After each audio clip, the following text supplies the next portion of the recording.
ఆకాశము భూమియు గతించును కానీ నా మాటలు గతింపవు అంటూ యేసుప్రభువు చెప్తూ ఉన్నటువంటి వారు ఉన్నారు. ఆయన మాటలు నెరవేరుతాయని దైవగ్రంథం రాయబడింది. మీ హృదయం ఒకవేళ తిండి వలనను, మత్తు వలనను, ఐహిక్య విచారము వలనను మందముగా ఉన్నందున ఆ దినం అకస్మాత్తుగా మీ మీదికి ఉరి వచ్చినట్టు రాకుండా మీ విషయమే మీరు జాగ్రత్తగా ఉండుడి. ప్రియులరా, మరొక సంగతి, మీ విషయమే మీరే జాగ్రత్తగా ఉండండి. మనకి తెలియక ఏం చేస్తామంటే నిందలన్నీ కూడా వాళ్ళ మీద వీళ్ళ మీద మనం వేస్తూ ఉంటాం.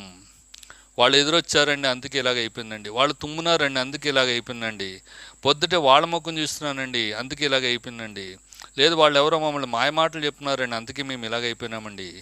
ఇదంతా మంచిది కాదు, ఇదంతా ఒక మూఢత్వం. అందుకనే యేసుప్రభువు చెప్తున్నారు, మిమ్మును గూర్చి మీరు మీ విషయమై మీరు జాగ్రత్తగా ఉండుడి. ఆ దినము భూమి అన్నంతటా నివసించు వారు అందరి మీదకి అకస్మాత్తుగా వచ్చును. కాబట్టి మీరు